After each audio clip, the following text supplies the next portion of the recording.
From a kid taking selfies with Conor McGregor to one of the hottest rising talents the UFC's laid claim to in years, how did an average kid from Ireland overcome the odds and find himself on the world stage? It hasn't always been smooth sailing for Ian Garry, who went from undefeated knockout artist to laughingstock following some intense backlash around him and his wife's unique relationship. Today, we break down the layers of Ian's meteoric rise and how he became the new face of Irish MMA, and maybe, one day, the new face of the welterweight division. Born on November 17, 1997, Ian Garry's rise to fame has been nothing short of spectacular. At the age of 10, he began his martial arts journey with boxing. Inspired by MMA legend Conor McGregor, he picked up judo to broaden his skill set and earned his black belt by the age of 18. After going 5-1 in his amateur career with that sole loss coming by way of split decision, Ian Garry, or the Future as he proclaims himself, would never taste defeat again. Racking up 4 straight stoppage wins before turning pro, he'd be thrown straight in the deep end, debuting in the Cage Warriors promotion. Cage Warriors was the launchpad in which many other well-known fighters made a name for themselves, such as Michael Bisping, Paddy Pimblett, and the notorious Conor McGregor. Garry would run through the division one by one, eventually winning the welterweight championship. But it was his move to the UFC that truly put him on the map. Signing with the promotion in July 2021, the Future wasted no time making a statement. His debut fight against Jordan Williams at UFC 268 was competitive whilst it lasted. The men went back and forth for the majority of the first round before Ian landed a slick pullback counter right hand, leading to the finish with just 1 second to go. Ian took his mic moment to let the world know the next gen was here. His next bout would come against a very game Darian Weeks, who despite having a decent amateur career had fallen on tough times since turning pro, losing his first UFC fight, and in all fairness wasn't expected to win. The bout went the distance, and although Ian didn't get the finish, he did manage to put on a dominant performance leading to the UD win. Fast forward 3 months, and he's back in there this time against 11-3 Gabe Green. Gabe was 8-1 in his last 9 fights, and was considered a step up in competition for the surging Irishman. The bout itself was a technical one with Green at times seeing success, but ultimately, Garry was able to use his height and reach to his advantage, coupled with his clean counter striking to outpoint the American. Not only was Ian showing up in the octagon, but by this point had become quite the social media star. Having a clear understanding of marketing and online presence, the Future didn't hold back when it came to documenting his life, almost like an Instagram reality show. For fans, this was great as we saw a sneak peek into his life as he captured a lot of behind-the-scenes footage from training and just general everyday stuff.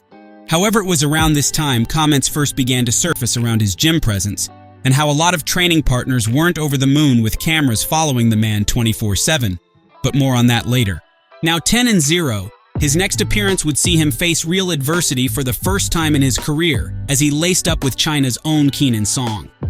All was going great until Song landed a flush left hook which caught Garry right on the chin, sending him to the canvas. It looked like the beginning of the end, but to the surprise of many, Ian was able to scramble back to his feet and even see some success of his own before ending the round. With a fire now inside him, the remainder of the fight would be an absolute clinic, with the Irishman picking apart his opponent at will until eventually securing the late third round finish. Ian showed us many things that night, one being that on the feet he's a nightmare for any welterweight on the planet, but he also showed us grit and determination. That championship heart that's needed if you want to even think about making it to the top.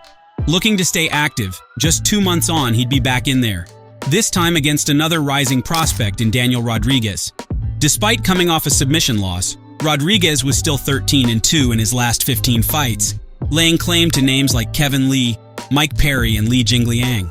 Proudly representing the claim to never being knocked out, this would all change in an instant when early in the first round, Garry set up a beautiful head kick, quickly followed up with strikes sending Daniel to the mat. Giving nothing in return, the ref soon stepped in and it was another easy night at the office. It would be in his next bout against long-standing welterweight gatekeeper Neil Magny that many fans started to take a dislike to Ian, surrounding the way he treated Magny during the press conference and post-fight.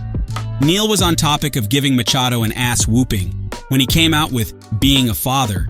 I've become quite accustomed to that kind of whooping now. Ian took this the complete wrong way, which resulted in an ugly back and forth taking place at the UFC 296 press conference and bled over into the fight. Magny said Machado's words had real-world implications, claiming that what he was got brought into a custody battle amid divorce proceedings with his wife, and that his children's relationship was at stake. Following a dominating bout where Ian leg-kicked Magny to high heaven in a one-sided shutout performance, he refused to let go of the notion that Neil was a bad guy, flipping him the bird while still in the cage and continuing to talk down on him. However, his words would come back to haunt him as the MMA community would soon find their next talking point, one that would dominate headlines for the best part of a month with Garry on the receiving end of endless criticism. It all began with his wife, 40-year-old Leila Ana, who's been well known in the media since 2008, originally working as a presenter for CITV and Nickelodeon, hosting kids' shows while also being a red carpet interviewer for OK magazine. Despite the 14-year age gap, everything seemed relatively normal between the pair, until people got wind of a book published by Leila back in 2012 called How to Be a Wag. For those who don't know, a wag is a woman who basically manipulates their way into a relationship with upcoming or established athletes to reap the benefits of their lifestyle and money.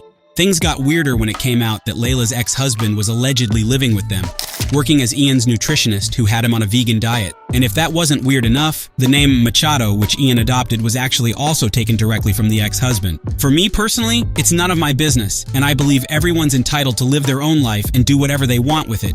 But I can totally see why the community would latch onto this story and feed off it as much as they can. As far as juicy MMA drama goes, it does just about top it. Last time I checked, Ian had turned his Instagram comments off indefinitely, and it's a shame as like 5 minutes ago, everyone loved him. Either way, things didn't get any better when he pulled out of his upcoming fight against Vicente Luque after catching a bad case of pneumonia. Again, not the guy's fault, and actually the first time he's ever pulled out of a fight, but still the ridicule continued. Let us know in the comments. That just about wraps it up for today's video. If you're new here, be sure to subscribe and head kick that bell icon to never miss a new upload. Until next time, see ya.